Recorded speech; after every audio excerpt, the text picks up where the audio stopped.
Guys, in all of the generation in the Philippines presidents,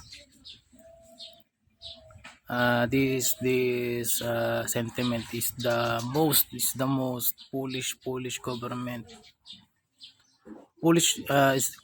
Polish government running in history of the Philippines.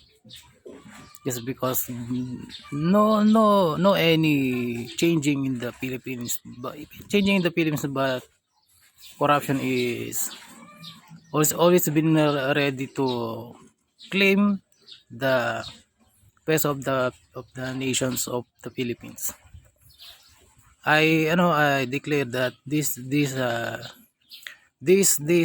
sentiment of Philippine nation is the most Polish and most dumb, most corrupt in the Philippines presidents. In the former presidents until now, this Philippines is going to down again.